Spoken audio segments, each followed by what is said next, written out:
You know what I love about military bars? Every single guy in this room has earned his call sign through blood and sweat and sacrifice. Lieutenant Ryder Cole slams his palm on the counter, making the glasses rattle. His lieutenant bars gleam under the yellow lights as he leans forward, eyes locked on the woman behind the bar. But you, standing there with your little towel and your little tips, what exactly have you earned, sweetheart? 15 Navy SEALs spread across the anchor erupt in laughter. The sound bounces off walls covered in unit patches, faded photographs, and the accumulated pride of decades of special operations history. 11:40 p.m. on a Thursday night, and Lieutenant Ryder Cole has found his entertainment for the evening. The woman behind the bar does not react. Saren Maddox continues polishing the whiskey glass in her hands, each rotation of the cloth deliberate and precise. Her black t-shirt is unremarkable, stretched slightly at the shoulders in a way that suggests lean muscle beneath. Her hair is pulled back in a simple ponytail, no jewelry, no makeup, nothing that might draw a second glance. Everything about her appearance has been carefully calibrated to be forgettable, the kind of person your eyes slide past without registering. She has been tending bar at the Anchor for 19 months. In that time, she has served thousands of drinks to hundreds of operators, listened to countless war stories, witnessed dozens of fights, and never once drawn attention to herself. The owner thinks she is a veteran's widow looking for quiet work. The regulars think she is just another civilian who wandered into the military orbit. No one has ever looked at her twice. That is exactly how she wants it. Ryder feeds on the attention like oxygen. He straightens up, playing to his audience with the practiced ease of a man who has spent his entire career commanding rooms and dominating conversations. His uniform is immaculate despite the late hour. His hair is regulation perfect. Everything about him screams ambition barely contained by military protocol.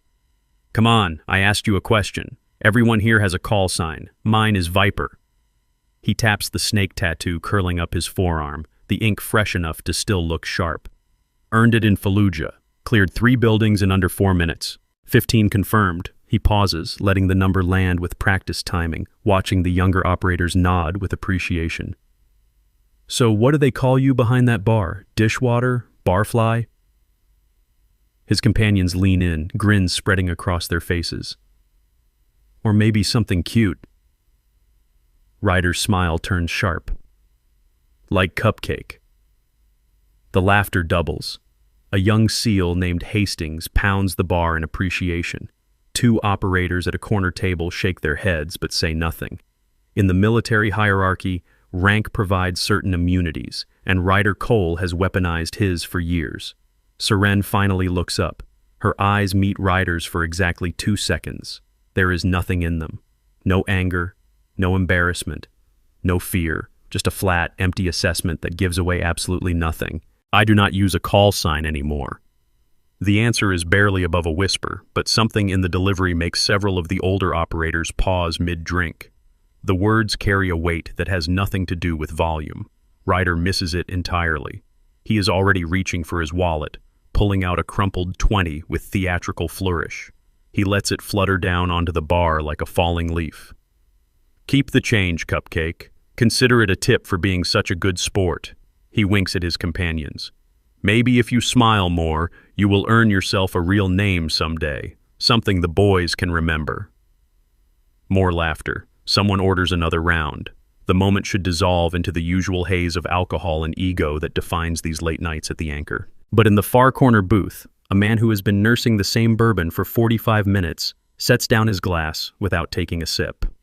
Chief Brooks Adler arrived at the Anchor 90 minutes ago, still carrying desert dust in the creases of his bag, still processing the classified files he spent 18 months gathering in Yemen.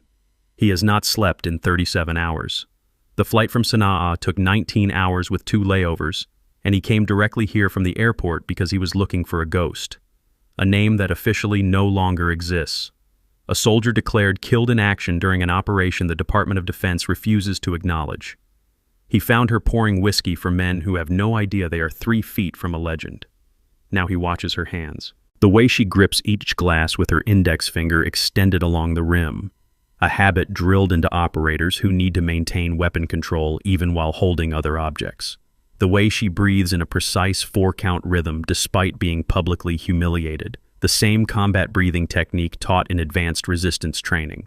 The way her weight stays balanced on the balls of her feet, knees slightly bent, ready to move in any direction without warning, without hesitation, without the split-second delay that separates survivors from casualties. These are not the habits of a bartender. These are not even the habits of a regular veteran. These are the instincts of a Tier 1 operator, someone who has spent years in the most dangerous environments on Earth, someone who has learned through bitter experience that relaxation is a luxury that can get you killed in the time it takes to draw a breath. And then there is the scar. It peeks out from beneath her sleeve when she reaches for a bottle on the top shelf, a cross-shaped mark on the inside of her left wrist, the kind of wound that comes from field surgery performed under fire. No time for proper sutures. The patient needs to keep shooting. Adler has seen that exact scar before. He helped stitch it closed on a mountainside in Yemen while mortar rounds exploded 50 meters away. He knows exactly who this woman is. The question is why she is pretending to be someone else. If you are wondering what secret this bartender is hiding, hit that subscribe button right now. What happens next will change everything. Ryder finishes his beer and signals for another with an imperious wave.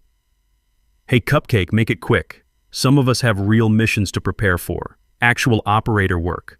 Not the kind of thing a bartender would understand. He turns to the stocky SEAL beside him, a man named Briggs who has served 3 deployments and should know better. Can you believe they let civilians work this close to base? No real background check, no security clearance worth mentioning. Just anyone off the street mixing drinks for Tier 1 operators. Honestly, it is a security risk waiting to happen.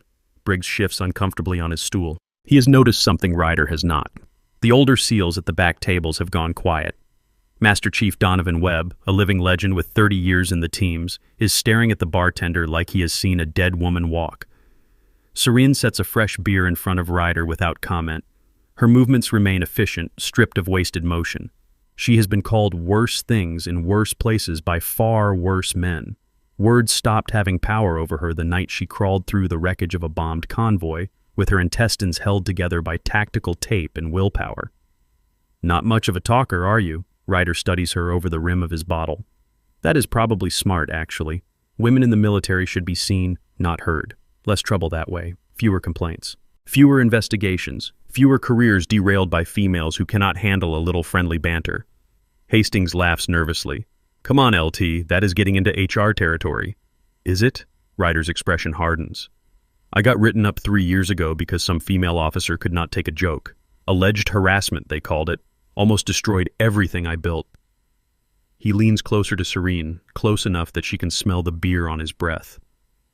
You want to know what I learned from that experience? He does not wait for an answer. I learned that women do not belong in combat units. They do not have the physical strength. They do not have the mental discipline. And they definitely do not have the guts to do what real operators do. Serene's hand pauses for a quarter second on the glass she is cleaning. A slight tension enters her shoulders, visible only to someone watching for it. Then the moment passes, and she resumes her work as if nothing happened. Master Chief Webb has seen enough. He rises from his corner table with the careful economy of a man whose body carries 62 years of accumulated damage. 3 combat deployments in Vietnam before most of these young operators were born. 5 more in the Gulf. Countless black operations in locations that will never appear in any official record. He has forgotten more about warfare than Ryder Cole will ever learn. He approaches the bar with measured steps, his eyes never leaving Saren's wrist. Excuse me, miss, I could not help noticing something. Ryder snorts.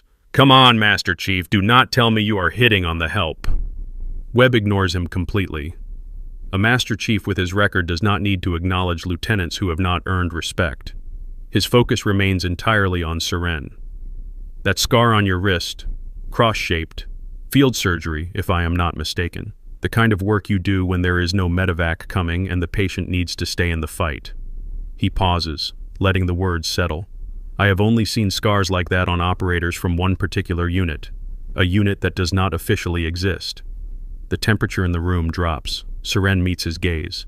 Her expression remains neutral, but something shifts behind her eyes. Recognition, caution, and buried deep beneath years of practiced detachment, the faintest flicker of something that might be relief. I think you have me confused with someone else. Webb nods slowly. Of course, my mistake. He reaches into his pocket and withdraws a worn challenge coin. The metal is scratched and dented, the insignia barely visible after years of handling. He sets it on the bar with a soft click that somehow carries over all the ambient noise. But maybe this will refresh your memory. Seren stares at the coin. Her breathing hitches for just a moment before she forces it back into rhythm. 4 counts in, 4 counts hold, 4 counts out. The coin bears the emblem of Bravo 9, a skull wearing a trident, the number 9 beneath it. Only 12 of these coins were ever minted. 11 were buried with their owners at Arlington National Cemetery. The 12th was given to the only survivor. Ryder leans over to look. What is that?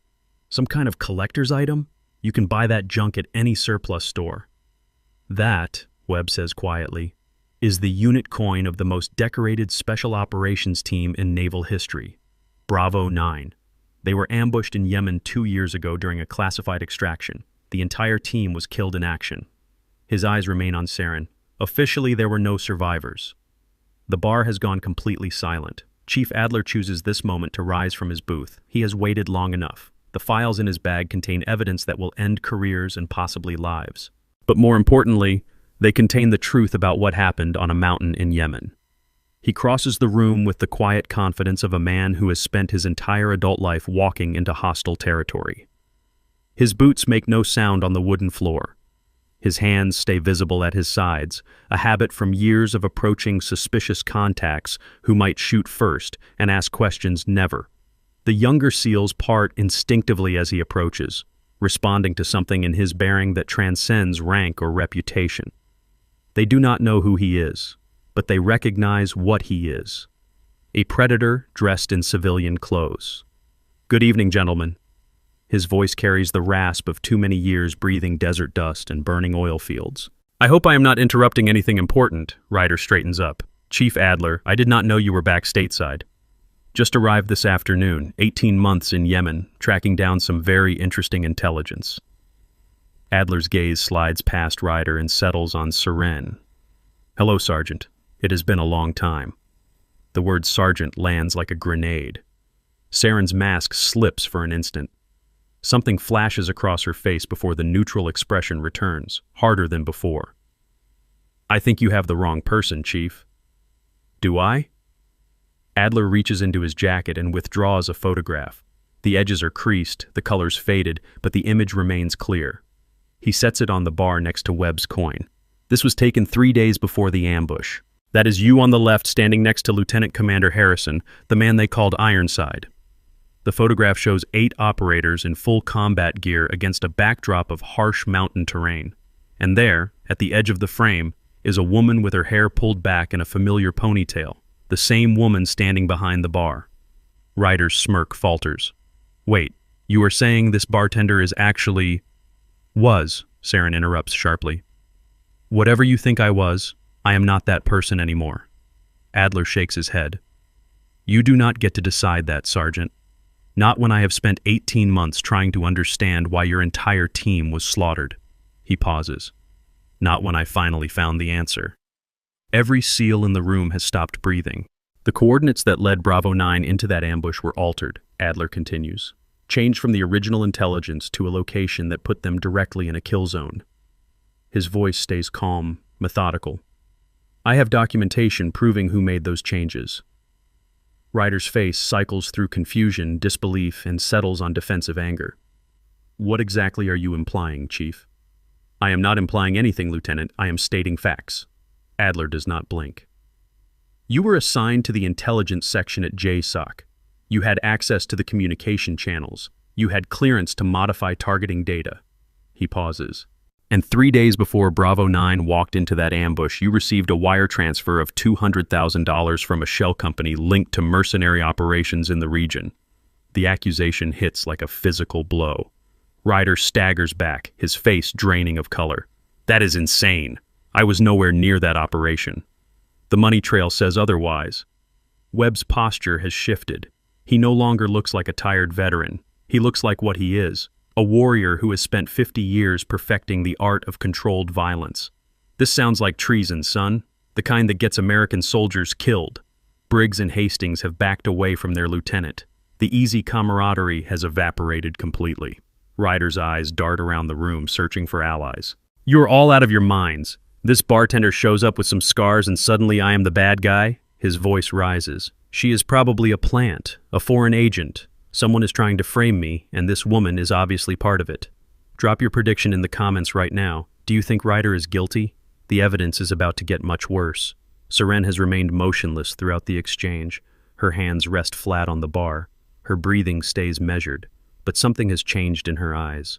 The emptiness has been replaced by something that looks very much like purpose. You wanted to know my call sign. Her voice cuts through the tension. You wanted to mock me for being a woman behind a bar instead of a warrior in the field. She steps out from behind the counter. Her movement is fluid, controlled, carrying the unmistakable economy of years of combat training. Every SEAL in the room recognizes it. Every SEAL suddenly understands they have catastrophically misread this situation. They called me Battle Saint. The words fall like stones into still water. I earned that name because I was the one they sent when extraction was impossible and surrender was not an option. I was the one who walked into places that would kill anyone else and brought my people back. Ryder's face has gone white. You are supposed to be dead. I know. Seren takes another step forward. I was supposed to die on that mountain with the rest of my team. 8 of the finest operators this nation has ever produced. Men who trusted their intelligence. Men who followed coordinates that led them into a killing field. Her voice drops to barely above a whisper. Men who died because someone sold them out. Webb moves to stand beside her. His hand rests on her shoulder for a moment before falling away. I trained her, more than 20 years ago. First woman to complete the full SEAL qualification pipeline. The brass tried to bury her existence, keep her classified. But everyone who served with her knew. He faces the room. Battle Saint was not just a call sign. It was a promise. When everything else failed, she would be there. The challenge coin still sits on the bar. 11 buried at Arlington. The 12th held by a ghost who refused to stay dead. Ryder's composure is cracking. Sweat beads on his forehead. You do not understand. I did not have a choice. They had leverage. They said if I refused, they would destroy my career. So you destroyed 8 lives instead, Webb says with visible disgust. This is all her fault. Ryder points at Seren with a trembling finger. She was supposed to die with them. If she had just stayed dead, none of this would be happening. A younger SEAL near the door speaks up. LT, maybe you should stop talking. No, Ryder's voice has taken on a desperate edge. You do not understand what really happened. None of you do. He turns to face the room, arms spread wide. Bravo 9 was not just eliminated. They were compromised from the inside. Someone on that team was feeding information to the enemy. Someone was going to blow the whole operation. Adler's expression hardens. What are you talking about? The ambush was not supposed to kill everyone. Ryder is talking faster now, words tumbling over each other. It was surgical, targeted. The mercenaries had specific instructions. Take out the leak, make it look like a combat loss. He points at Seren again. She was the leak. She was the one feeding intel to hostile forces. The whole team died because of her. The accusation hangs in the air like poison gas. Every operator in the room feels it settle into their lungs, feels the doubt begin to take root. Seren does not move, does not blink. Her face has become a mask of carved stone, revealing nothing of what churns beneath. That is a serious allegation, Webb says slowly. His voice has lost some of its earlier certainty, the kind of allegation that requires substantial evidence. I have what I was told.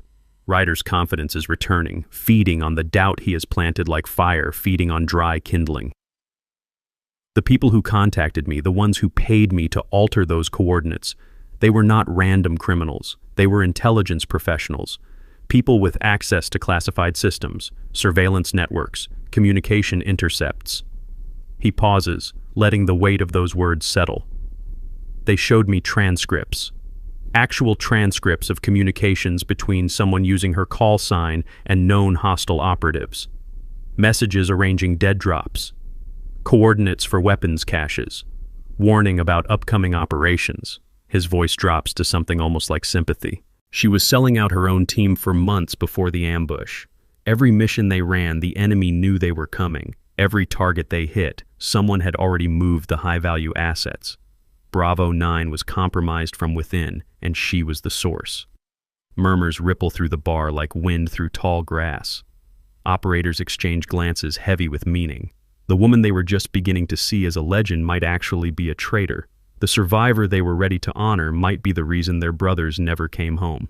A grizzled senior chief near the pool table speaks up. I knew guys on Bravo 9, good men, family men. If what you are saying is true, it is true.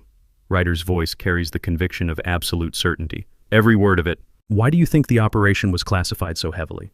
Why do you think the families were given that sanitized story about an IED? The brass knew there was a leak. They just could not prove it before the ambush happened. And afterward, he shrugs. Afterward, the problem supposedly solved itself. Dead traitors tell no tales. Another operator, younger, with the intense eyes of someone who has seen too much too fast, pushes forward. But she survived. If the ambush was meant to eliminate her, it was meant to eliminate the whole team and make it look like enemy action. Ryder spreads his hands. The mercenaries had orders to leave no survivors. They failed. She crawled out of that wreckage against all odds, and suddenly the whole cover story was at risk. He points at Saren. That is why she disappeared. That is why she has been hiding for 2 years. Not grief, not survivor's guilt. Fear. Fear that someday someone would start asking the right questions. The room has turned against her. Saren can feel it like a physical pressure, the weight of suspicion pressing in from all sides. Adler steps forward. If such evidence exists, why was it never presented to command? Why was there no investigation? Because she was supposed to die. Ryder spreads his hands. The problem was supposed to solve itself. No survivor means no questions, no court-martial, no scandal, clean and quiet. He laughs bitterly. But she crawled out of that wreckage like a cockroach. And now here we are. Saren finally speaks. Her voice is perfectly level, betraying nothing. You are lying. Am I? Ryder takes a step toward her. Then explain why you disappeared for 2 years. Explain why you have been hiding in a bar instead of reporting to command. Explain why the great battle saint chose to let everyone think she was dead instead of clearing her name. The questions land with surgical precision. Each one chips away at the sympathy the room had been building for her. If you were innocent, Ryder continues, you would have come forward immediately. You would have demanded an investigation. Instead, you vanished. You hid. You let the families of your teammates believe you died alongside them. He shakes his head with mock sadness. That is not the behavior of an innocent woman. That is the behavior of someone with something to hide. Webb looks at Saren. Sergeant? She does not answer. Her jaw is tight. Her hands have curled into fists at her sides. The measured breathing has become harder to maintain. She cannot explain it, Ryder says triumphantly, because there is no innocent explanation. The great battle saint is a fraud, a traitor who got her entire team killed and then ran away to avoid justice. The room has shifted. The operators who were ready to condemn Ryder minutes ago are now looking at Saren with suspicion. Doubt has poisoned the air. Adler holds up a hand. Everyone calm down. These are serious accusations that require investigation, not mob judgment. Investigation? Ryder laughs. She has had 2 years to build whatever cover story she wants. 2 years to destroy evidence, manufacture alibis, create false trails. Any investigation now would be worthless. That is not how military justice works. Military justice, Ryder spits the words. Military justice let her walk free while 8 good men rotted in the ground. Military justice classified the whole operation so deeply that the families do not even know how their sons really died. He turns to address the room. I am not the villain here. I was a tool, yes. I made mistakes, but I was trying to eliminate a threat to national security. She is the one who betrayed her oath. She is the one who got Americans killed. Saren's control finally cracks. Just slightly. Just enough for her voice to carry an edge of raw emotion. I did not betray anyone. Then prove it. Ryder spreads his arms wide. Right here, right now. Prove you are not the traitor they told me you were. Prove you did not sell out Bravo 9. I should not have to prove my innocence to you. No? Ryder steps closer, pressing his advantage like a skilled interrogator. Then prove it to them. He gestures expansively at the watching operators, at the faces now clouded with doubt and suspicion. These men put their lives on the line every single day, trusting that the people beside them are loyal. They deploy to places most Americans cannot find on a map, facing enemies who would love nothing more than to capture and torture them for intelligence. They do this because they trust the system. They trust each other. He lets that word hang in the air. Trust. They deserve to know if they are standing in the same room as someone who betrayed that trust. They deserve to know if the woman they were about to toast as a hero is actually the reason 8 flag-draped coffins came home from Yemen. The bar has become a courtroom, and Ryder Cole has appointed himself prosecutor, judge, and jury. Seren stands alone at its center, surrounded by faces that have shifted from sympathy to suspicion to something approaching hostility. Webb and Adler remain near her, but even they cannot completely hide the uncertainty that Ryder's words have planted. Ryder has turned the tables completely. The hunter has become the hunted. "I notice you are not denying it," he presses. "I notice you are not producing evidence of your own innocence. I notice you are just standing there while the truth closes in around you." "The truth," Seren's voice is barely audible. "You want to talk about truth? I want to talk about justice. 8 families who never got answers. 8 warriors who never got proper honors. 8 graves that should have held a traitor instead of heroes." Ryder's voice rises. "You should have died on that mountain, Battle Saint. You should have burned with the rest of them. And when this is over, when the full truth comes out, you will wish you had." The threat hangs in the air. Adler steps between them. "That is enough, Lieutenant. Whatever happened in Yemen, it will be sorted out through proper channels, not in a bar at midnight." "Proper channels?" Ryder laughs. "The same proper channels that let her disappear for 2 years? The same proper channels that buried the whole operation under classification stamps? Wake up, Chief. The system is not going to give us justice. The system is designed to protect people like her. The system is what we have. Then the system is broken." Ryder turns to face the room one final time. "Remember this night. Remember that you stood in the same room as the woman who murdered Bravo 9. And remember that when you had the chance to act, you chose to wait for proper channels." He picks up his beer and drains it in one long pull. Then he sets the empty bottle on the bar with a sharp click. "I am done here. You all can sort out your own justice." He pulls on his jacket.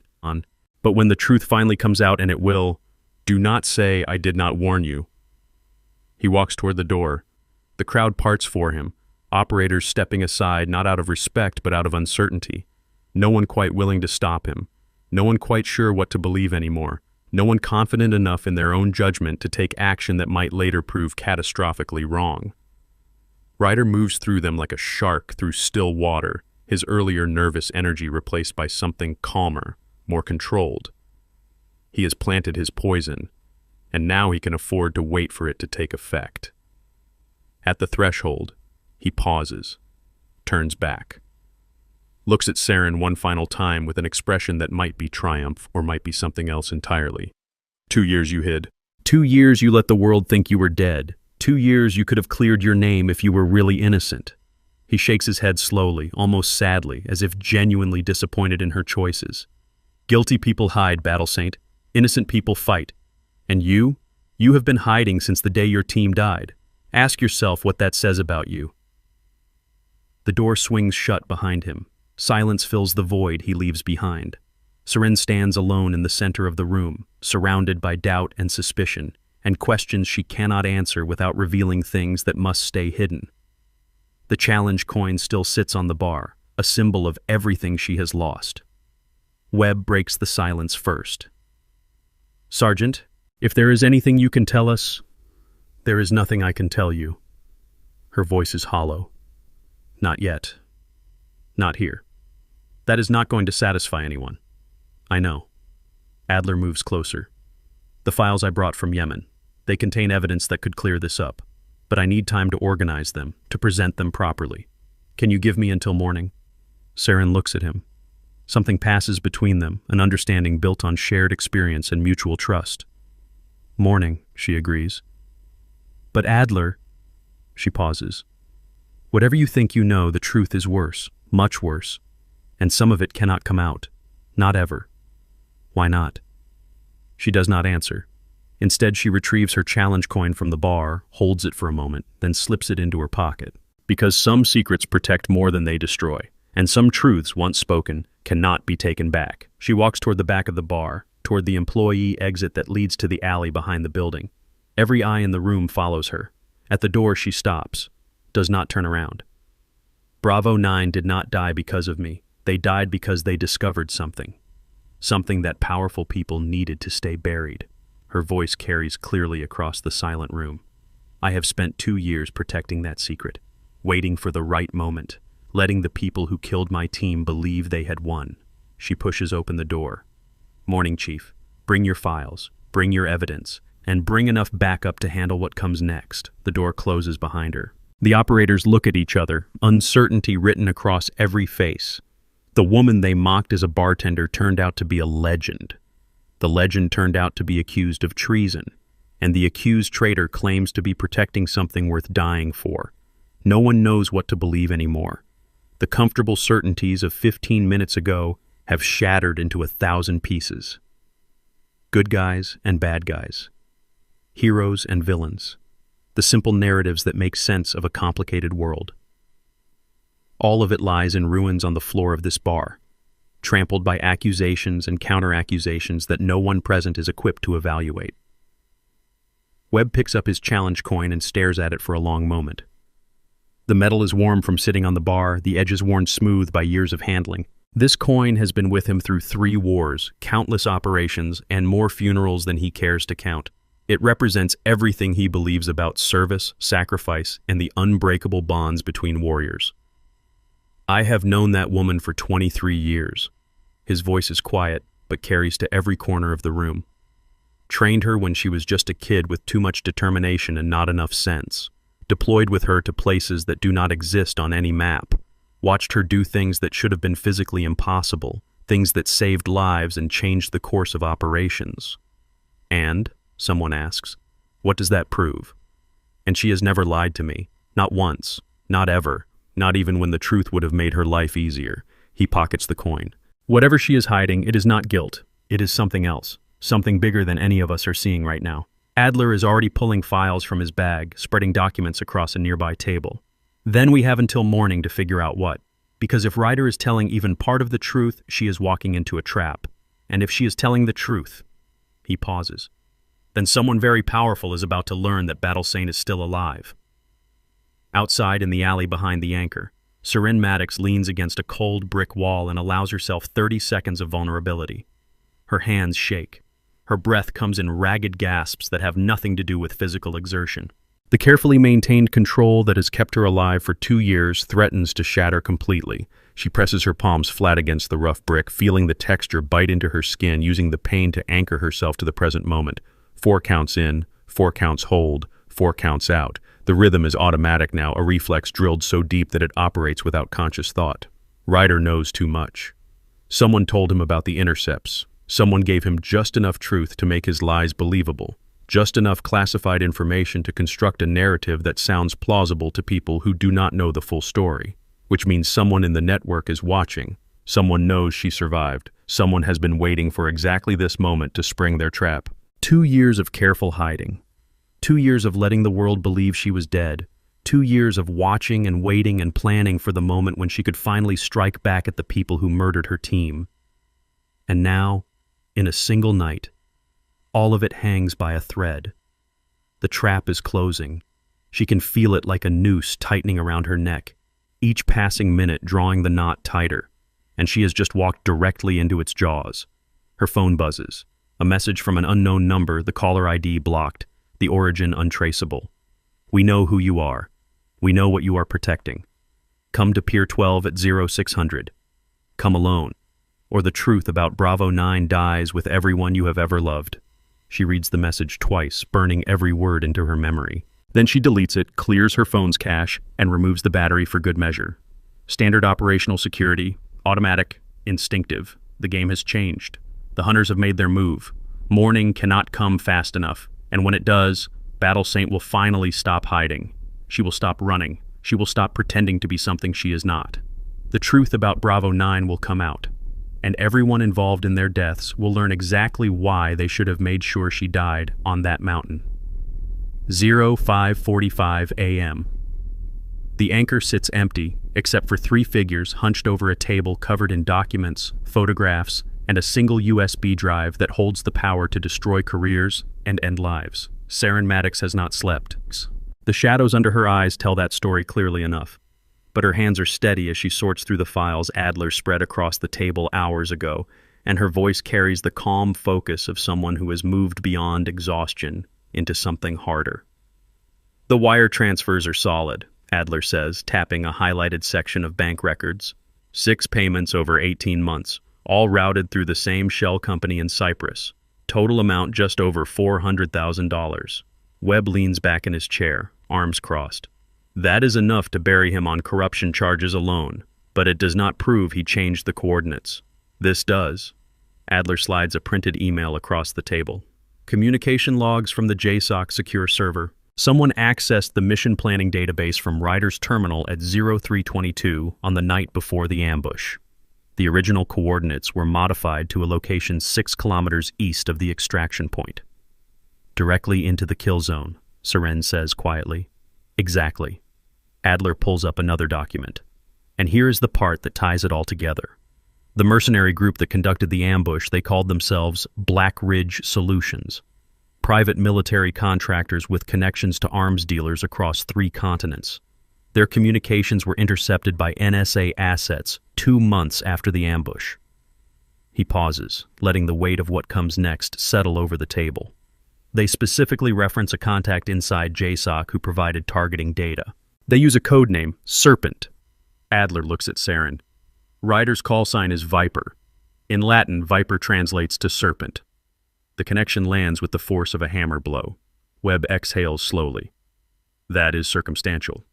By itself, yes.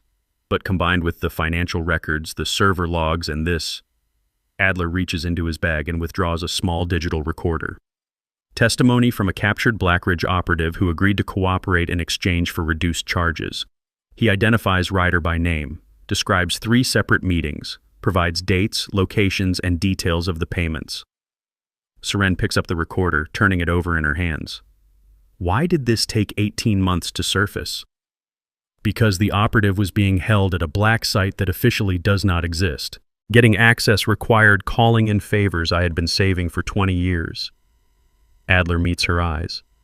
I did it because Harrison was my friend, because Bravo 9 deserved better than a classified footnote, and because I knew, from the moment I heard about the ambush, that something was wrong with the official story. The door to the anchor opens. Every head turns. Hands move toward weapons that are not there, instincts overriding the rational knowledge that they are in a secure location. Ryder Cole stands in the doorway. He looks like he has not slept either. His uniform is rumpled, his hair disheveled, his eyes carrying a wild edge that was not there last night. Behind him, the first gray light of dawn paints the street in shades of ash. I knew you would be here. His voice is hoarse. I knew you would not be able to resist playing detective. Adler rises slowly. Lieutenant, you should not be here. Where else would I be? Ryder steps inside, letting the door swing shut behind him. My career is over. My reputation is destroyed. Everything I spent 15 years building gone in a single night because of her. He points at Saren. Because she could not just stay dead like she was supposed to. Webb moves to intercept him. Son, you need to calm down. Calm down? Ryder laughs, the sound brittle and sharp. You have no idea what is happening here. None of you do. You think this is about money? About treason? This is so much bigger than that. He reaches into his jacket. The room freezes, but instead of a weapon, Ryder withdraws a folded photograph. He holds it up, and even from across the room, Saren can see what it shows. A younger version of herself in combat gear standing with the men of Bravo 9 after a successful operation. Do you know how long I have watched you? Ryder's voice drops to something almost intimate. 3 years before the ambush. 3 years of tracking your career, your missions, your achievements. The first woman to qualify for SEAL operations. The operator they called Battle Saint because she never lost a man under her command. He takes a step closer. You were going to be the first female SEAL commander. Did you know that? The brass had already drafted the paperwork. After Yemen, after one more successful operation, they were going to promote you to a position that would change the entire culture of special operations. Saren's blood runs cold. I could not let that happen. Ryder's face twists. Not because I hate women in combat. That was just what I told myself, what I told the people who paid me. The real reason... He pauses, and something terrible moves behind his eyes. The real reason is that I could not stand the thought of you leaving. The confession hangs in the air like poison. You were stationed at Coronado for 6 months in 2019. I made sure I was assigned to the same base. Every morning I watched you run the beach. Every evening, I found excuses to be wherever you were. You never noticed me, not once. I was invisible to you. Webb takes another step forward. Lieutenant, this is not... Do not interrupt me, Ryder's voice cracks. I am telling her the truth. Finally, after all these years. He turns back to Seren. When they told me you were deploying to Yemen, I knew it was my last chance. If you succeeded, you would be promoted. You would leave Coronado. You would disappear into the command structure and I would never see you again. Seren finds her voice. So you killed 8 men to keep me from getting promoted. I killed 8 men to keep you close to me. The words come out almost pleading. The mercenaries were supposed to take you alive. That was the deal. They would eliminate the team, capture you, and I would arrange your rescue. I would be the hero who saved Battle Saint. You would be grateful. You would finally see me. The horror of it settles over the room like a shroud. But they failed. Ryder's expression crumbles. They were supposed to capture you, and instead they let you crawl away into the mountains. 18 months I waited, hoping you would surface, hoping I could still salvage something from the wreckage, and then you did surface. Here, in this bar, pouring drinks like none of it ever happened. Share this video right now. The reveal you have been waiting for is about to happen, and you will not believe how it ends. Seren moves before anyone can react. Her hand closes on Ryder's wrist, twisting it behind his back in a joint lock that drops him to his knees. The photograph falls from his fingers, fluttering to the floor. You killed my team. Her voice is ice. 8 men with families, 8 warriors who trusted you because you were obsessed with me. I loved you. The words come out strangled. I still love you. Everything I did because you do not know what love is. She increases the pressure on his arm and he gasps in pain. As she adjusts her grip, her sleeve rides up, revealing the skin of her forearm. Webb sees it first. The tattoo. Dark ink against pale skin, partially visible beneath the pushed-up fabric. A skull wearing a trident. The number 9. And beneath it, words in Latin that Webb knows by heart because he helped design the emblem 23 years ago. Sergeant. His voice is barely a whisper. Your arm. Seren glances down, and the sleeve has ridden up far enough to expose the full tattoo, the mark that every member of Bravo 9 carried on their left forearm, the mark that was supposed to have been buried with 11 men at Arlington, the mark that proves, beyond any possible doubt, exactly who she is. Adler steps closer, his eyes fixed on the ink. That is the unit insignia, the real one, not the sanitized version they put on the memorial. The memorial version does not have the motto. Webb's voice shakes. Only the operators knew the full design. Only the people who earned the right to wear it. Ryder, still pinned to the floor, cranes his neck to look. When he sees the tattoo, something breaks in his expression. The last shred of denial crumbles away. It is really you. His voice is hollow. All this time, it was really you. Seren releases him with a shove that sends him sprawling. She does not bother to pull down her sleeve. The secret is out. After 2 years of hiding, the truth is finally visible for anyone to see. I earned this mark. She holds up her forearm, letting the dawn light illuminate every line of ink. I earned it in blood and fire and sacrifice. I earned it by bringing my people home when everyone else said it was impossible. She turns to face the room. Bravo 9 did not die because of a routine ambush. They died because they discovered something. A network of corruption that reached into the highest levels of military intelligence. Arms deals, black market weapons, American equipment ending up in the hands of terrorists. Her voice hardens. They were going to expose everything, and someone decided that could not be allowed to happen. The mercenaries, Adler says slowly. Black Ridge Solutions. They were not just hired guns. They were cleanup crews, eliminating anyone who got too close to the truth. Seren looks down at Ryder, still sprawled on the floor. And he was their inside man, too stupid to understand what he was really part of, too obsessed to care. The door to the anchor opens again. This time, 4 figures enter. Military police in tactical gear, followed by a woman in naval dress uniform whose insignia marks her as a JAG officer of significant rank. Lieutenant Ryder Cole.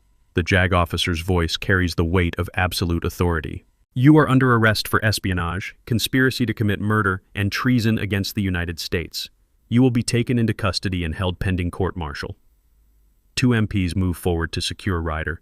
He does not resist. The fight has gone out of him completely. But as they haul him to his feet, he looks at Seren one last time. I would have done anything for you. Given up everything. Do you understand? I loved you more than my own life. Seren meets his gaze without flinching. You murdered 8 men to feed your obsession. That is not love. That is sickness. The MPs drag him toward the door. This is not over. Ryder's voice rises as they pull him outside. The network is bigger than me, bigger than Blackridge. You think arresting me changes anything? There are people in this system who will never let the truth come out, people with more power than you can imagine. The door closes behind him, cutting off his words. Silence settles over the anchor. Then Webb does something unexpected. He straightens to attention. His heels click together. His hand rises to his brow in a salute so crisp it could cut glass. Battle Saint. His voice rings through the empty bar. It is an honor to see you again. Adler follows suit, snapping to attention beside the old Master Chief. The door opens again. Not the MPs returning, but something else entirely. Word has spread through the base with the speed that only military gossip can achieve. Operators who were at the anchor last night, who heard the accusations, who saw Seren walk out under a cloud of suspicion. They have come back.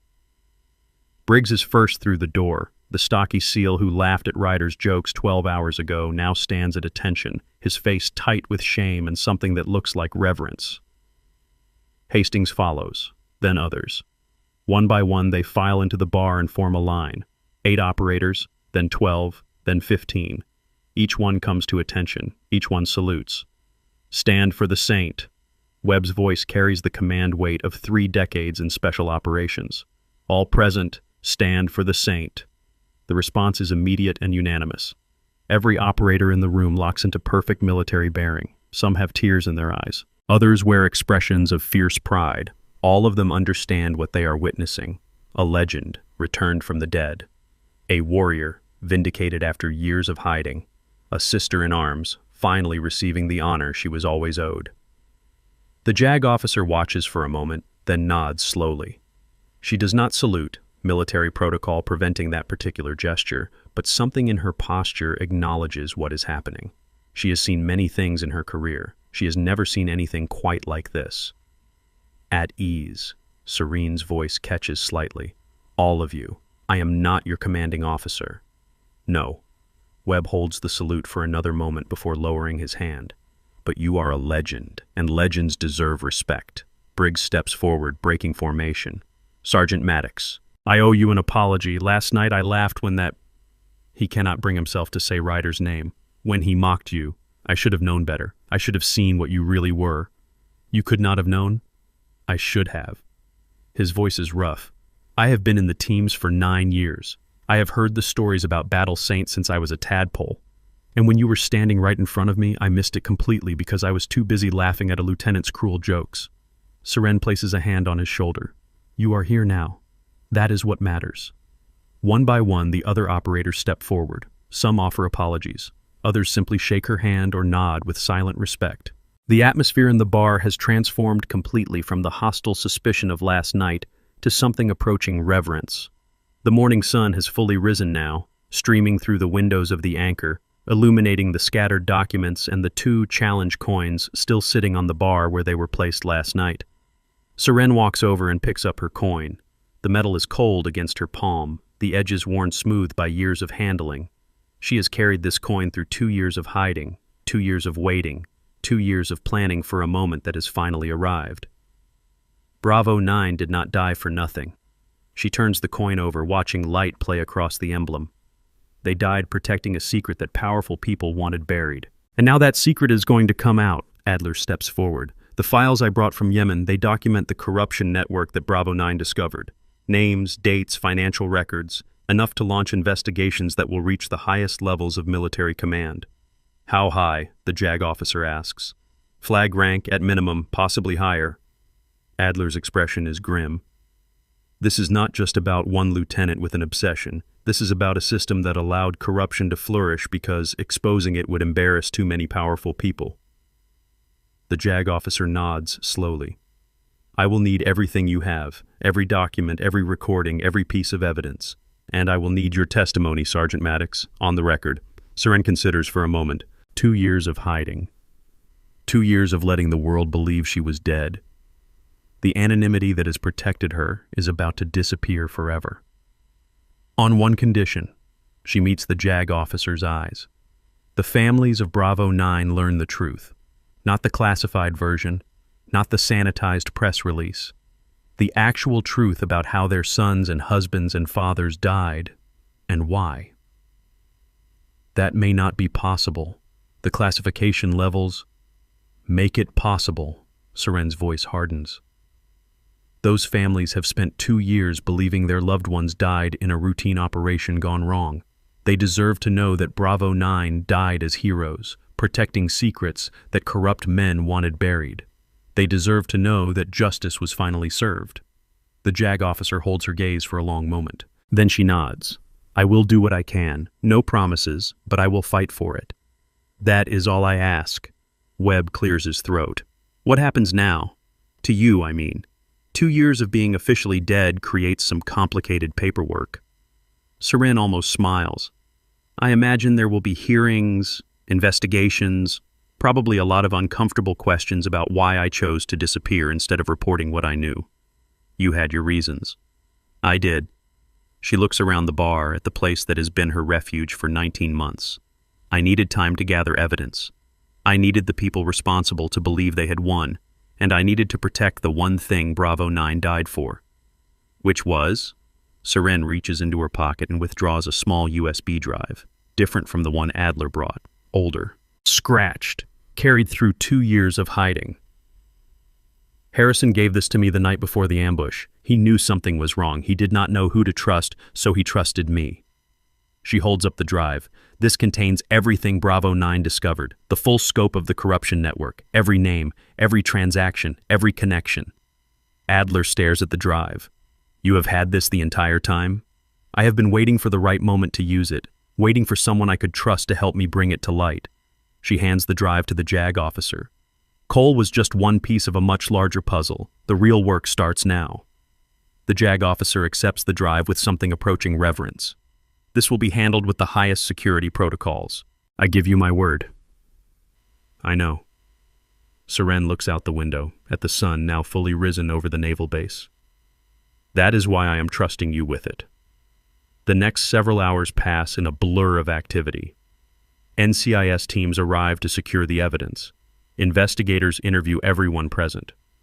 The bar transforms from a quiet refuge into a command center for what is rapidly becoming the largest military corruption investigation in decades. By noon, the first wave of consequences begins to cascade. Ryder Cole is formally charged with 8 counts of conspiracy to commit murder, espionage, and treason. His security clearance is revoked.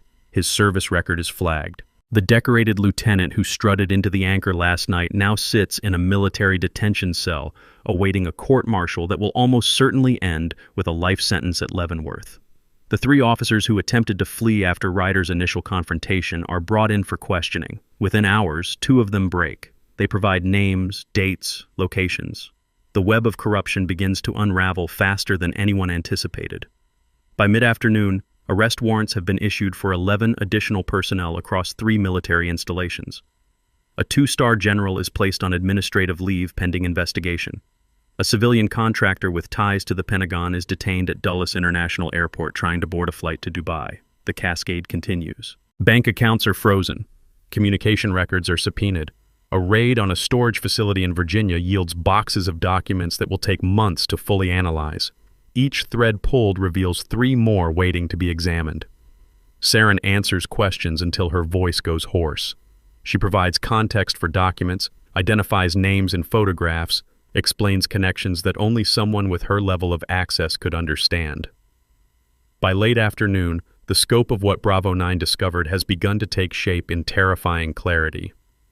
3 generals implicated in arms dealing, a network of private contractors operating with unofficial sanction, billions of dollars in weapons diverted to black markets across 4 continents. And at the center of it all, a conspiracy of silence that reached into the Pentagon itself.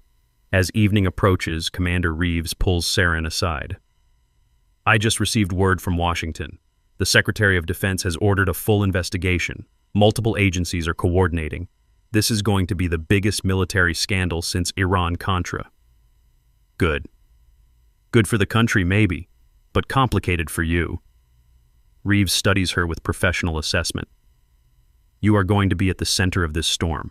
Media attention, congressional hearings, your face on every news channel in the country. I know. Are you ready for that? Saren considers the question. 2 years ago, she crawled out of a massacre with nothing but a USB drive and a determination to survive. She hid because hiding was necessary, she waited because waiting was strategic, but that phase of her life is over now. Ready or not, it is happening.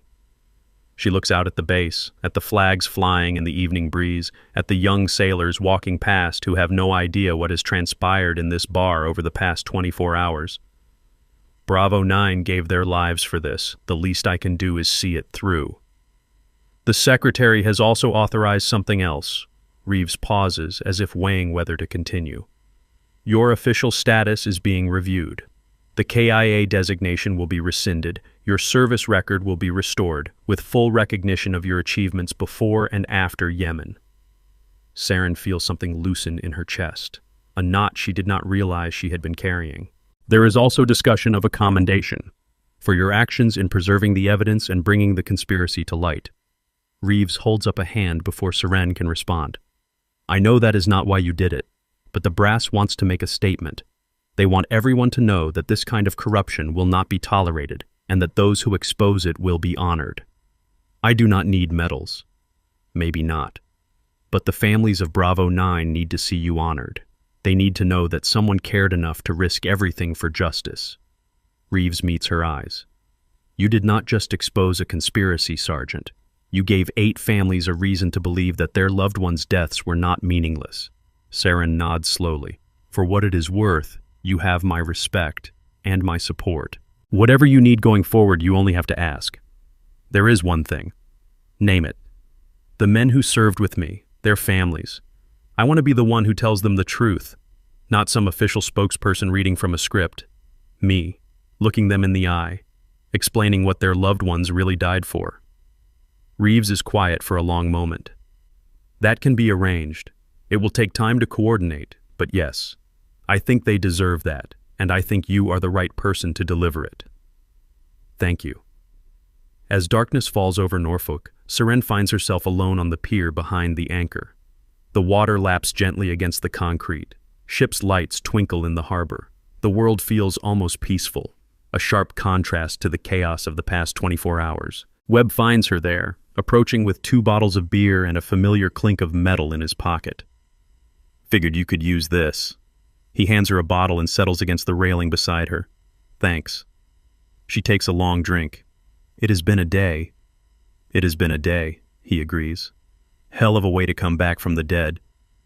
They stand in comfortable silence for a moment, 2 veterans sharing the kind of wordless communication that only comes from decades of shared experience. Can I ask you something? Webb finally says. Go ahead. The tattoo. When you went into hiding, why did you not have it removed? That mark is the most identifiable thing about you. Anyone who knew what to look for could have found you. Saren looks down at her forearm, at the skull and trident barely visible beneath her sleeve. Because it was all I had left of them. Harrison, Rodriguez, Chen, Williams, Thompson, Anderson, Martinez, Cooper. She recites the names like a prayer. 8 men who trusted me with their lives. 8 men who died because of a traitor's obsession. She takes another drink. I was not going to erase them, no matter the risk. That tattoo is the only proof that Bravo 9 ever existed, the only memorial that matters. Webb reaches into his pocket and withdraws his own challenge coin. He holds it up, letting the harbor lights play across the worn surface. You know what we used to say about Battle Saint? Back when you were just a name in classified briefings? What? We said you were the operator they sent when God was busy. He chuckles softly. Blasphemous maybe, but accurate. You did things that should have been impossible, saved people who should have been dead, and now here you are, come back from the grave one more time. I am no saint, Serene's voice is quiet.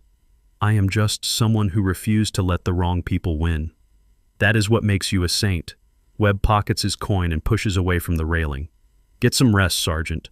Tomorrow the real work begins. Hearings, testimonies, probably a lot of uncomfortable conversations with people who outrank both of us. I know. But tonight, just for a few hours, let yourself breathe. You earned it. He walks away, leaving her alone with the harbor and the stars and the weight of everything that has happened. Saren pulls out her phone. A new message waits from a number she does not recognize. Well done, Battle Saint. The network is exposed. The traitors will fall. But there are others who escape the net, others who will try to rebuild what you have torn down. When you are ready to finish what Bravo 9 started, we will be waiting. Below the message, a set of coordinates, a location she does not recognize, and a final line that makes her breath catch. Tower 4 sends regards. Tower 4. The call sign Harrison used during their final operation. The name that should have been buried with him on that mountain in Yemen. Someone knows. Someone with access to information that should have died with Bravo 9.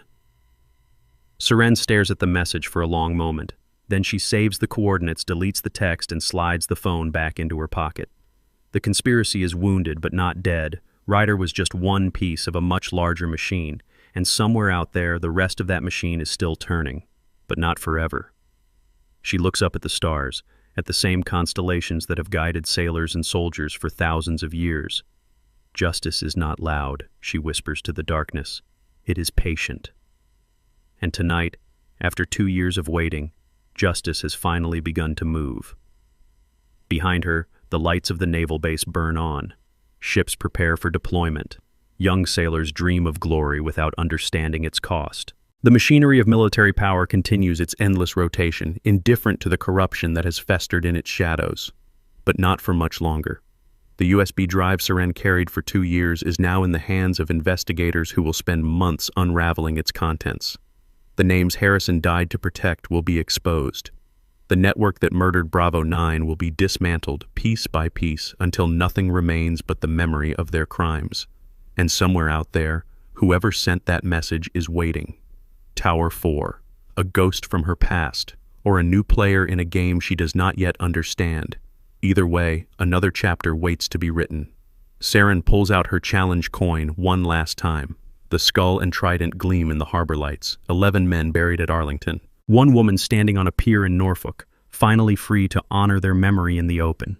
For Harrison, she says quietly. For Rodriguez, for Chen, for Williams, for Thompson, for Anderson, for Martinez, for Cooper. 8 names, 8 warriors, 8 reasons to keep fighting until every last thread of the conspiracy is burned to ash. Battle Saint has returned from the dead. And she is just getting started. The tide is turning, the walls are falling.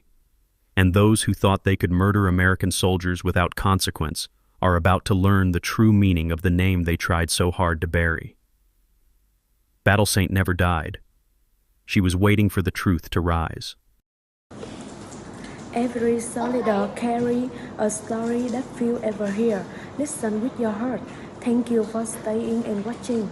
Subscribe to MVB Story for more.